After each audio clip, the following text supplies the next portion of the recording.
It's too much eating. நமக்கு செலிப்ரேஷன்னாலும் eating, போர்டம்னாலும் eating, டிப்ரெஷன்னாலும் eating, என்டர்டெயின்மெண்ட்னாலும் eating, எல்லாத்துக்கும் இப்போ விருந்தோம்பலும் ஈட்டிங். ஸோ அது சாப்பிடலன்னா அது ஒரு பெரிய இஷ்யூ ஆயிடுது.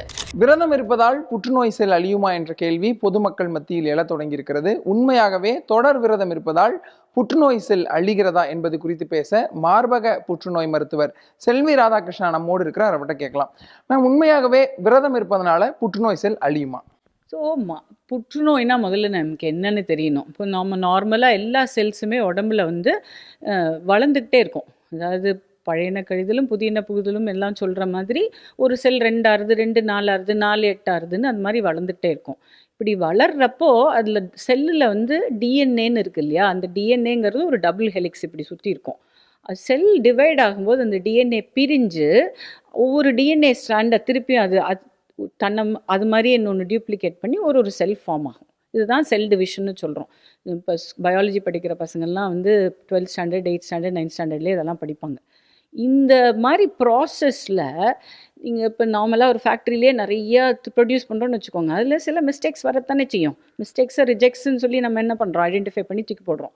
அது மாதிரி இந்த செல் டிவிஷனில் சிலது ஆகும்போது நம்ம பாடி ரெக்கக்னைஸ் பண்ணி இது அப்நார்மல் செல்லு அப்படின்னு சொல்லி அதை கழிக்கணும். அது கழிக்காமல் அந்த ப்ராசஸ் ஐடென்டிஃபை பண்ணாமல் அந்த செல்ஸை பெருக்க விட்டால் தான் என்ன ஆகும், இந்த அப்நார்மல் செல்ஸ் எல்லாம் ஒரு கண்ட்ரோல் இல்லாமல், ஒரு செக் பாயிண்ட் இல்லாமல் தாந்தோண்டித்தனமாக வளர்றதை தான் நம்ம கேன்சர்னு சொல்கிறோம். கேன்சர்னு வளரும்போது அதுக்கு கண்ட்ரோல் செக் பாயிண்ட்ஸ் இல்லை. அது பாட்டுக்கு 2 ஆகிறதுக்கு பதிலாக 4 ஆகும், 4 மல்டிப்ளை ஆகும். அப்போ அது மற்ற உறுப்புகளும் பரவி கண்ட இடத்துல வளர்ந்து உயிருக்கு அத்தியாவசியமான உறுப்பெல்லாம் பாதிக்கும் போது தான் அது லைஃப் த்ரெட்னிங்காக போகிறது. இப்போ நார்மலாக வந்து பாடி செக் பாயிண்ட் சிஸ்டம்ஸில் ஒரு முக்கியமான செக் பாயிண்ட் சிஸ்டம் வந்து ஆட்டோஃபேஜின்னு சொல்கிறது. ஆட்டோனா தன்னைத்தானே, ஃபேஜினா டு ஈட், தன்னைத்தானே அழிச்சிக்கிறது தான் இந்த ஆட்டோஃபேஜின்னு சொல்கிறது. இந்த கான்செப்ட் வந்து நமக்கு பாரம்பரியமாக நம்ம முன்னோர்களுக்கெல்லாம் எல்லாம் தெரிஞ்சிருக்கு. ஆனால் இதுக்காக நோபல் ப்ரைஸ் வாங்கினவர் பேர் வந்து யோஷினோரி ஒஷுமின்னு ஜாப்பனீஸ் சயின்டிஸ்ட் 2016 ஒரு நோபல் ப்ரைஸ் வாங்கினார். என்னென்னா இந்த ஆட்டோஃபேஜிங்கிற கான்செப்ட் மூலமாக அந்த செல்ஸ் இப்போ வீட்டில் நம்ம வந்து வருஷம் பூரா 2 வருஷம் 3 வருஷம் 4 வருஷமாக நிறைய சாமானை வாங்கி சேர்த்துக்கிட்டே இருக்கோம்னு வச்சுக்கோங்க. எதையுமே கழிக்காமல் வீட்டில் நீங்கள் சாமானமாக சேர்த்துட்டு இருந்தீங்கன்னா அப்போ அந்த வீடு குப்பையாயிடுமா இல்லையா? அப்போ நம்ம என்ன பண்ணோம், பீரியாடிக்காக நமக்கு வேண்டாததெல்லாம் தேவையில்லைன்னு தூக்கி போட்டால் தான் வீடு ஒரு ஒழுக்கமாக இருக்கும். அது மாதிரி உடம்புல இருக்க செல்ஸும் நமக்கு அது வயசான செல்ஸு, தப்பான செல்ஸு அப்படின்னு வரத்தானே செய்யும். ஸோ அந்த மாதிரி இருந்தால் அதெல்லாம் வந்து நமக்கு உடம்புலேருந்து அதை கழிக்கிறதுக்கு, ரிமூவ் பண்ணுறதுக்கு எதிர்ப்பு சக்தி ரொம்ப முக்கியம். இந்த கான்செப்ட் ஆஃப் ஆட்டோஃபேஜி, இந்த ஆட்டோஃபேஜிக்கு வந்து எப்போ மேக்ஸிமம் ஆட்டோஃபேஜி நமக்கு உடம்புல ஆகும் அப்படின்னு பார்த்தீங்கன்னா, ஃபாஸ்டிங் இருந்தால், எக்ஸசைஸ் பண்ணால், நல்ல எக்ஸசைஸ் பண்ணாலும் ஆட்டோஃபேஜி ஸ்டிமுலேட் ஆகும். இந்த ஃபாஸ்டிங்கில் என்ன பண்ணும், ஃபாஸ்டிங்கில் அப்போ நம்ம உடம்புக்கு தீனியே கொடுக்கல, ஆகாரம் கொடுக்கல, அப்படிங்கிறப்ப ஆகாரம் தேவைப்படுறது இல்லையா? அப்போ பாடி ஃபங்க்ஷனிங்க்கு எல்லா செல்ஸுக்கும் குளுக்கோஸ் தேவை. குளுக்கோஸ் இல்லைன்னா ஆல்டர்னேட்டிவ் கீட்டோங்கிற நியூட்ரிஷன் தேவை. ஸோ அதை வச்சு தான் எனர்ஜி ப்ரொடியூஸ் பண்ணுறோம். ஸோ இப்போ நம்ம ஆகாரமே கொடுக்கல அப்படின்னா இப்போ நம்ம பாடி என்ன பண்ணும், இந்த மாதிரி தப்பான செல்ஸு, ஃபோல்டட் ப்ரோட்டீன் சொல்லுவோம், அந்த மாதிரி செல்ஸில் இருக்கிறது மைட்டோஃபேஜி, ஆட்டோஃபேஜி எல்லாம் அதை முதல்ல எடுத்து என்ன பண்ணும், அழிச்சு தனக்கு எனர்ஜியாக கன்வெர்ட் பண்ணிக்கும். ஸோ அந்த ப்ராசஸ் பண்ண அப்போ இந்த உடம்புல இருக்க தப்பான செல்ஸு வளர்கிறதுக்கு, ப்ராலிஃபரேட் ஆகிறதுக்கு வாய்ப்பு இல்லை. ஸோ இதுக்கு தான் அவர் வந்து ஆட்டோஃபேஜிங்கிற கான்செப்டுக்கு நம்ம சயின்டிஸ்ட் வந்து நோபல் ப்ரைஸ் வாங்கினார். இப்போ நார்மல் செல்லை விட கேன்சர் செல் வந்து அதிகமான எனர்ஜியை எடுத்துக்கும். அப்போ நம்ம தொடர்ந்து விரதம் இருக்கிறோம், அது சஷ்டி விரதமோ இல்லை 24 hours விரதமோ அப்படி இருக்கும்போது அந்த செல் தானாகவே அழியும். இதனால நமக்கு கேன்சரோட அபாயம் குறையும் அப்படிங்கிறது உண்மைதானா? ஆமாம், இதை பற்றி ஆக்சுவலி இப்போ ரீசெண்டாக ஒரு அண்ணாமலை கூட அதை பற்றி ஒரு இடத்துல பேசியிருந்ததை நானும் பார்த்தேன். அதாவது அவர் சொன்னது கரெக்டு. நம்ம உடம்புல இந்த மாதிரி டிவிஷன் ப்ராசஸில் செல்ஸ் தப்பி போய் அந்த கேன்சர் செல் மாதிரி உருவாகிக்கிட்டே தான் இருக்குது. எல்லாருக்கும் வந்து அது கேன்சராக டெவலப் ஆகுதா இல்லையாங்கிறது அது நம்ம பாடியில் இப்போ விதையை போட்டால் அந்த செடி முளைக்குதா இல்லையாங்கிறது கண்டிஷன்ஸ் பொறுத்து இல்லையா? அது மாதிரி இது வந்துடுது. இதிலிருந்து ப்ரொசீட் ஆகுதா அப்படிங்கிறது அது செக் பாயிண்ட்டு தான் அந்த ஃபாஸ்டிங். நம்ம நான் சொன்னாப்புல ஃபாஸ்டிங் பண்ண அந்த ஃபர்ஸ்ட்டு 12 hours வந்து நம்ம சாப்பிட்டதே அந்த குளுக்கோஸே இருக்கும், இனஃப் குளுக்கோஸ் 6 to 7 ஹவர்ஸ்க்கு. அப்புறம் 12 to 16 ஹவர்ஸ் பார்த்தீங்கன்னா நம்ம லிவரில் கிளைக்கோஜன் ஸ்டோர்ஸ்னு இருக்கும், மசிலில் கிளைக்கோஜன் ஸ்டோர்ஸ்னு இருக்கும். இதை தான் முதல்ல பாடி எடுத்து யூஸ் பண்ணும் நம்ம சாப்பிடாமே விரதம் இருந்தோம்னா. சாப்பிடாங்கிறது எதுவுமே சாப்பிடாம நான் வந்து பால் குடித்தேன், பழம் சாப்பிட்டேன், திராட்சை சாப்பிட்டேன், நட்ஸ் சாப்பிட்டேன்னு கிடையாது. ஃபாஸ்டிங்னா ஃபாஸ்டிங், ஒன்றுமே இல்லை, வெறும் தண்ணி தான் அப்படின்னு இருக்க பட்சத்தில் எனர்ஜிக்கு இப்படி யூஸ் பண்ணிக்கும். ஒரு 16-18 மணி நேரம் கழித்து அப்போ என்ன பண்ணும் பாடி, இந்த மாதிரி problem cells, old cells, senescent செல்ஸ்ன்னு சொல்லுவோம், இந்த மாதிரி செல்ஸ் எல்லாம் அதை எடுத்து என்ன பண்ணும், கழிக்க ஆரம்பிக்கும். அது கழிச்சிட்டு அதில் இருக்கக்கூடிய ப்ரோட்டீன், அதில் இருக்கக்கூடிய எனர்ஜியை தனக்கு வேண்டியதை யூஸ் பண்ணிக்கும். ஸோ இது ஒரு க்ளீனப் ப்ராசஸ். ஸோ இதனால தான் நம்ம கல்ச்சரில் பார்த்திங்கன்னா எல்லா கல்ச்சர்லேயும் உண்டு. இப்போ கிறிஸ்டியன்ஸ் பார்த்தா லென்ட்டுன்னு வருஷத்தில் ஒரு தடவை இருப்பாங்க, முஸ்லிம்ஸ் பார்த்தா ரம்ஜான்னு அந்த டைமில் ப்ரொலாங்ட் ஹவர்ஸ் ஃபாஸ்டிங் இருப்பாங்க. இப்போ ஹிந்துஸ்க்கு பார்த்திங்கன்னா நிறைய ஜெயின்ஸ்லாம் நிறைய ஃபாஸ்டிங் இருப்பாங்க, 6 மணிக்கு மேலே ஜெயின்ஸ்லாம் சாப்பிடவே மாட்டாங்க.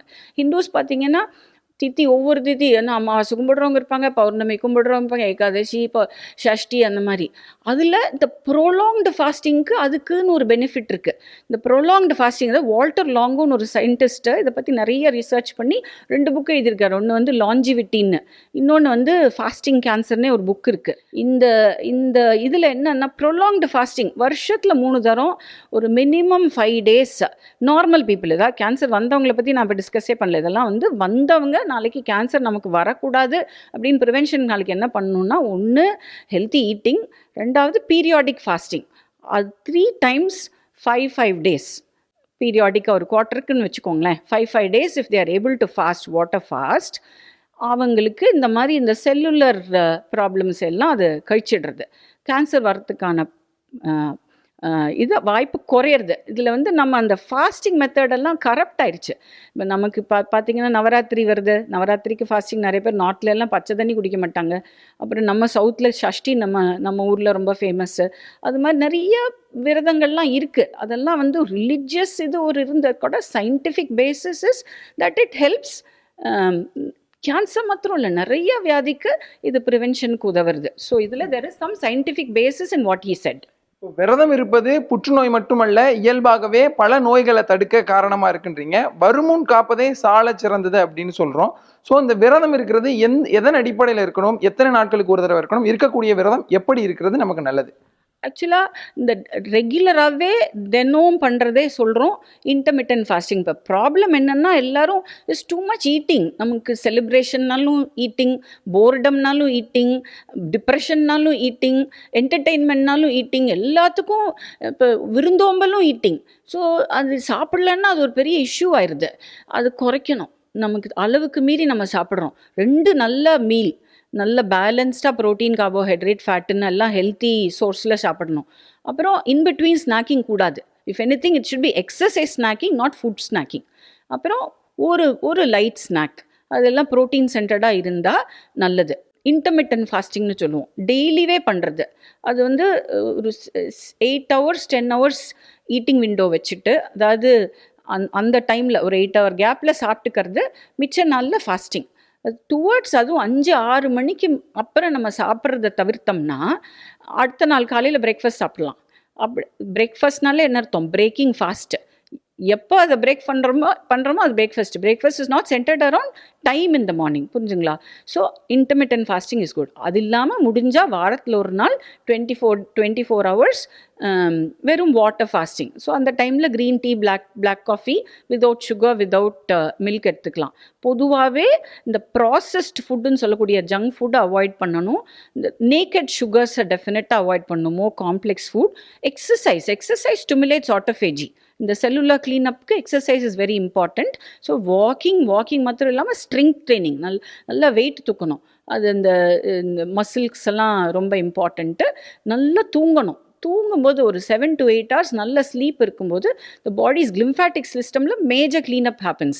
இந்த டீப் ஸ்லீப், REM ஸ்லீப்னு சொல்லுவோம். அந்த quality of sleep is also very important. So இதெல்லாம் ஒழுங்காக நம்ம லைஃப் ஸ்டைல் இருந்ததுன்னா நமக்கு இத்தனை கேன்சர் நம்ம பார்க்க மாட்டோம். இப்போ இந்தியா முழுவதுமே புற்றுநோயோட அபாயம் எண்ணிக்கை அதிகரித்துட்டு வருது. ஸோ புற்றுநோய் பாதிப்பு இல்லாதவங்க, புற்றுநோய் குறித்த ஒரு பயம் இருக்கக்கூடியவங்க என்ன செய்யணும்? ஒரு புற்றுநோய் மருத்துவராக என்ன சொல்வீங்க? ஸோ ஒன்று வந்து நம்ம நடைமுறை, வாழ்வியல் நடைமுறை அதை பற்றி தான் இப்போ பேசணும். 2வது சப்போஸ் சில பேருக்கு வந்து ஜெனட்டிக் ரிஸ்கெல்லாம் இருக்கலாம். இப்போ பிரெஸ்ட்டுக்கு பார்த்தீங்கன்னா ஒரு 5 to 10% ஆஃப் பீப்புள் ஒரு ஜெனட்டிக் இன்ஹெரிட்டட் பிரெஸ்ட் கேன்சர் சொல்லுவோம், மரபணு சார்ந்து இருக்கிறது. ஞாபகம் வச்சுக்கணும், அதுவுமே மரபணு சார்ந்து இருந்தாலும் ஜீன் கோளாறு is like a loaded gun. Loaded gun ஒன்றும் பண்ணாது, அது ட்ரிகர் பண்ணி ஃபயர் பண்ணால் தான் அது வெடிக்கும்.